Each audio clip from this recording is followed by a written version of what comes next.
अऊज़ुबिल्लाहिमिनश्शैतानिर्रजीम बिस्मिल्लाहिर्रहमानिर्रहीम। मेरे पाकिस्तान में उभरता सितारा के प्लेटफॉर्म से हम आपको अपने चैनल पर खुशामदीद कहते हैं। मैं हूं आपका होस्ट एचएम खान। एक नया टॉपिक के साथ आपके पास हाजिर हुए हैं, इंपोर्ट एक्सपोर्ट से ही रिलेटेड है और उन लोगों के लिए जो कि कंफ्यूज होते हैं बेसिकली कि हम अपनी प्रोडक्ट को वाया सी मंगवाएं या बाई एयर मंगवाएं। मोस्टली मैंने देखा है लोग परचेज कर रहे होते हैं जब चाइना से या डिफरेंट ममालिक से किसी भी वेबसाइट पे जाके, जिस तरह मैंने अपनी पिछली वीडियोस में बताया है। तो प्रोडक्ट को वो जब पसंद कर लेते हैं तो प्रोडक्ट को वो देख रहे होते हैं कि हम इसको किस तरीके से अब पाकिस्तान में लेकर आएंगे। मोस्टली लोग जो हैं इसमें वेल अवेयर नहीं होते और वहां से वो मार भी खा जाते हैं। देखें, प्रोडक्ट को वहां से लाने के कई तरीके कार हैं। आप उसको बाई एयर भी लेकर आ सकते हैं, आप उसको बाई सी भी लेके आ सकते हैं, लेकिन डिपेंड ये करता है कि प्रोडक्ट की नेचर क्या है और प्रोडक्ट की क्वांटिटी क्या है। क्वांटिटी बहुत अकाउंट करती है। मैं मोस्टली लोगों को सजेस्ट करता हूँ को जब आप परचेज कर लेते हैं, पेमेंट भेजने से पहले आप उसकी terms and condition must decide किया करें। परफॉर्मा इनवाइस जब आप बनवा लेते हैं, परफॉर्मा इनवाइस में आप प्रोडक्ट का ये मस्ट एंटर करवाया करें कि उसका वजन क्या है। उनसे कहा करें इसका हमें वेट बताएं, फिर इसका हमें एचएस कोड लाजमी बताएं और टोटल सीबीएम बताएं। अगर तो प्रोडक्ट का वेट जो है वो 100 केजी से कम है तो उसको बाई एयर मंगवाएं। बाई एयर में आपको बेनिफिट है, एक तो वो 7 से 10 दिन में आपके डोर पे आएगी। सेकेंडली ये उसमें आपको जो वो चार्जेस जो हैं वो बनिस्बत सी के ज्यादा तो लगेंगे, लेकिन याद रखिएगा वो फ्लेक्सिबल होंगे बनिस्बत सी के। देखिए, सी पे अगर आप 100 या 50 केजी की मंगवाएं, प्रोडक्ट आ जाएगी आपकी, लेकिन गारंटी नहीं है वो सही सलामत भी आएगी कि नहीं आएगी, क्योंकि कंटेनर में डिफरेंट लोगों का भी माल डाला जाएगा। उसमें आपकी प्रोडक्ट जिसका वजन कम होगा वो सबसे नीचे होगी, दब के टूटने का भी अंदेशा है।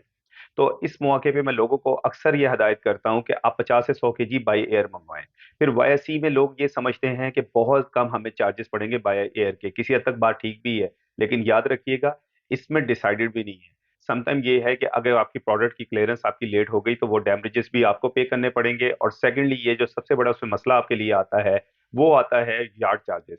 वो बहुत ज्यादा लग जाते हैं आपको और वो आपको नहीं पता होता। फ्रेट फॉरवर्डिंग वाले के थ्रू अगर आप मंगवा लें तो ज्यादा मुनासिब है। लेकिन 50 से 100 केजी या 1 से 50 केजी, इसके लिए मैं लोगों को प्रेफर यही करता हूँ वाया एयर मंगवाएं। बाई एयर में आप याद रखिएगा टैक्सेस एंड ड्यूटीज आपको वो भी लगेंगी, उसमें बाई एयर के चार्जेस भी लगेंगे और छोटे मोटे जो शिपिंग के चार्जेस होते हैं वो भी आपको लगेंगे। डीएचएल वगैरह या डिफरेंट इस तरह की इंटरनेशनल आप कोरियर कंपनीज अगर के थ्रू मंगवाएं तो याद रखिएगा पैसे आपको ज्यादा पड़ेंगे बनिस्बत ये कि वहां की चाइना की लोकल हायर कर लें या पाकिस्तान से कोई फ्रेट फॉरवर्डर को हायर करके उसको कहें कि वो आपको मंगवा दे, तो वो बनिस्बत आपको उनके एक अच्छे रेट पे आपको मंगवा देगा। और लेकिन उसके साथ आपने जरूर ये बार्गेनिंग करनी है कि वो आपको पहले से रेट बता दे। अमूमन रेट जो है वो 2000 से लेके 4000 केजी तक पाकिस्तान में चल रहे होते हैं। उसमें प्रोडक्ट में टैक्सेस वगैरह और ईच एंड एवरीथिंग सब शामिल होता है। लेकिन याद रखिएगा जब आप चाइनीज को कह देते हैं कि वो कोरियर कर दें, तो जब वो कोरियर करते हैं तो जो उनके लोकल चार्जेस आते हैं वो भी आपको डाल देते हैं। वो हिडन होते हैं, वो आपको नहीं पता होता, लेकिन पाकिस्तान में आप पे कर रहे होते हैं, पाकिस्तान में टैक्स भी पे कर रहे होते हैं, उनके लोकल चार्जेस भी पे कर रहे होते हैं। और चाइनीज अमूमन कहते हैं हम आपको सीआई बना देते हैं। इसीलिए आपकी प्रोडक्ट चाहे 1 केजी की हो, चाहे 1000 केजी की, चाहे लाख, आपने हमेशा एफओबी लेना है। चाइनीज से कोशिश किया करें सीआईएफ ना लिया करें कि जी हमें कराची पहुंच दे दें, ये काम ना किया करें। यहाँ फ्रेट फॉरवर्डर को हायर करके फिर अपनी प्रोडक्ट को मंगवाया करें। तो वाईएससी जो है वो बेहतर है उन लोगों के लिए जिनकी प्रोडक्ट जो है वो 500 केजी से अबव रखती है। और जो कि वाया एयर मंगवाना चाहते हैं तो बाय बेहतर बहुत है कि आपकी प्रोडक्ट क्योंकि कम वजन है, अब बाई एयर ही मंगवाए तो ज्यादा मुनासिब है। अब बाकी आप कैलकुलेशन कर सकते हैं वो आपको कितने की पड़ती है या नहीं पड़ती। एक कॉमन सवाल जो हमसे लोगों ने ईमेल के थ्रू पूछा है वो ये है कि अक्सर हजरात कह रहे हैं कि जी हम तो सिर्फ सैंपल मंगवा रहे हैं, हम पहले प्रोडक्ट को चेक करना चाहते हैं। भाई सैंपल अगर आप मंगवा रहे हैं तो फिर आपको पैसे खर्चने पड़ेंगे। वो आपको पाकिस्तान में वो प्रोडक्ट जो ऑलरेडी अवेलेबल है उससे बहुत महंगी मिलने वाली है।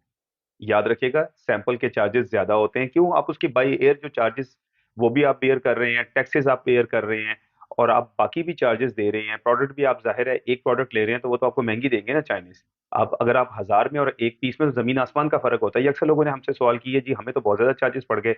ये फिर आपको बर्दाश्त करना पड़ेगा, ठीक? या फिर आप सैंपल ना मंगवाएं, ज्यादा मुनासिब है आप पाकिस्तान से ही वो प्रोडक्ट लेके देख लें और उसी कंपनी से आप कॉन्टेक्ट कर लें कि सेम प्रोडक्ट हमें चाहिए। तो ये ज्यादा मुनासिब है कि बानिस्बत ये कि आप एक या दो सैंपल मंगवाएं। तो मैं लोगों को ज्यादातर यही प्रेफर करूंगा कि अगर आप सैंपलिंग सैंपलिंग खेल रहे हैं, पाकिस्तान में अवेलेबल है, तो बेहतर है वहां से लेके उसी कंपनी के साथ कांटेक्ट कर लें, आपको प्रोडक्ट मिल जाएगी। लेकिन अगर आप अपनी मर्जी से तसल्ली करना चाहते हैं, फिर आपको पैसे खर्चने पड़ेंगे। उम्मीद है आपको वीडियो पसंद आई होगी और आपने मेरी बातों पे ध्यान भी दिया होगा। मैंने इसमें 3 से 4 आपको बहुत अहम इंपॉर्टेंट बातें बताई हैं। चैनल को सब्सक्राइब लाज़मी कीजिएगा जो नए लोग आए हैं। वीडियो को लाइक भी करें, शेयर भी करें, कमेंट्स भी करें और ईमेल पे भी जाके हमारे साथ टच में रहा करें। बहुत शुक्रिया। पाकिस्तान ज़िंदाबाद।